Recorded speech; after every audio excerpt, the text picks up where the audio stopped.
Hey guys, what's up? Once again, it's mp4podcast.com, and I got a really interesting story for you guys to look at. Massive riots force Foxconn to close plant. Now, for you guys who don't know, Foxconn is the company who has the contract to make the iPhone, the iPad, the iPod Touch, and many other products that we have. I believe it's even Xbox 360, maybe PS3, Nintendo Wii. Even other things, probably cameras from Sony, Nikon, maybe some of that stuff. Some of that stuff is still made in Japan, but some of the lower end DSLRs are made in China. I'll leave all the information. Links will be in the description box of this video, so you guys can go and check it out for yourself. This is very, very disturbing, and this just shows you how horrible it is to work at Foxconn, and it just shows you as a society that people care more about getting their iPhones and how cool it is to have the new greatest tech toy. Meanwhile, when people are suffering, and like I said before, I would rather have older technology where people were paid better. Let me just give you an example of what I'm talking about for a second. I've been gaming all my life, and I've had pretty much all the video game consoles, even the 8-bit Nintendo, and the Sega Genesis, Super Nintendo. And then after those consoles, I didn't have the TurboGrafx, which I regret because it does have a lot of good games, but that's another story for another day. The Nintendo, the 8-bit system, even the Sega Master System, even the Atari systems back in, even before there, they had older consoles.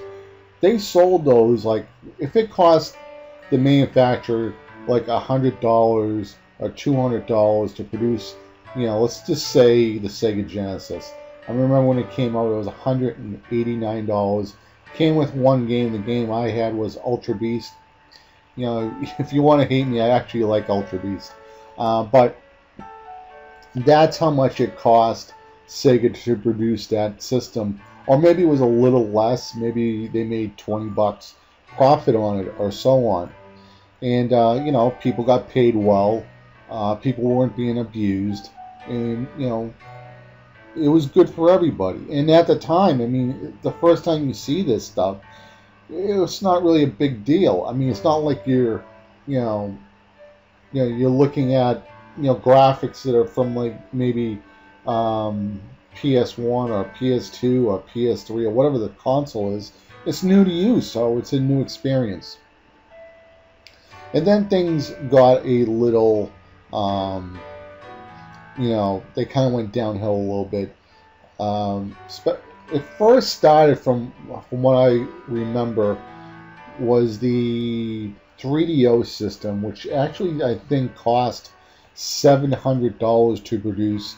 Probably even the Neo Geo system, $550, or the CDI, and they were extremely expensive systems. And then the 3DO would drop down to $500, and they were losing $200, I believe, maybe on the console. But they were hoping to make it back on software. So if you buy maybe 6 or 8 games over, the time you own the system, they're going to get that $200 back, and then after that they'll stop making a profit. So this is what happened with the Sega Saturn, the PlayStation 1. They were selling those at a loss, and then they started, trying to get the cheapest labor to make these products, and everything after that. Companies started learning that they can, take a loss on hardware, pay people cheap, and then try to make a lot of money on the back end. If you look at PlayStation 3, I think it cost like $800-900 to make the very first ones. I think the Xbox was a little bit cheaper, maybe it was $600-700 just to make a unit. Excuse me, and then they would make their profit back on software. Now we're looking like when the Nintendo Wii came out. Nintendo actually, whatever, I think, what was that console? It's $250, I believe. That's what it cost them to make. So probably Nintendo was paying people decently. I'm not saying great, but they weren't probably as bad as Foxconn. Now, I could be wrong about this. But, you know, I want to go back to where products, if a phone costs $200, it should be $200 of value in there. Not, you know, like, let's say like the iPhone. If you just buy an iPhone straight out, $650 for the 16 gig, then it's subsidized, so it's $200. Let's get rid of that. You know, let's put factories back in America. So if I buy an iPhone in America, there are people in America who have jobs.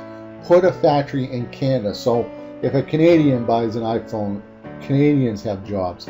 You know, if Japanese people buy an iPhone, have an Apple factory in Japan or one in China. Let's put more factories. Let's stop putting factories in one part of the world and selling it across every place else. This is why people are being abused. This is why they have to work 18, 20 hours a day, and it's horrible. Also, I do want to talk about another video that I came across. Apple supports depopulation. Now, these girls who work at Foxconn have to have a pregnancy test, and if they are found pregnant, they don't get paid, and it's a horrible thing that what's happening over at Foxconn. I'm also going to be leaving this video in the description box of this video, so check out all this information, and I really hope Apple changes their ways, and we can get this country back on track. And I don't regret the days when I bought the NES, the Sega Genesis, and the Super Nintendo, and all those great consoles where whatever the price was, that's how much it cost to make. I don't want to buy a Sega Genesis. Let's just say for a Sega Genesis, where let's say the Sega Genesis was like $500, and it was as powerful as the Neo Geo system back at the time, but then they subsidized it to be $200 and make their money. I'm happy with the technology for the price. Okay, let's just get the economy back on track and stop subsidizing products and all this other stuff, and just pay for what things are really worth. And I think in the long run, people will actually be happy. I think we've been a little bit too spoiled, and I think a lot of these companies have taken advantage of us, and will also taken advantage of themselves as well. So once again, guys, this is MP4Podcast.com signing out. You guys have a good one. Later, guys. Bye.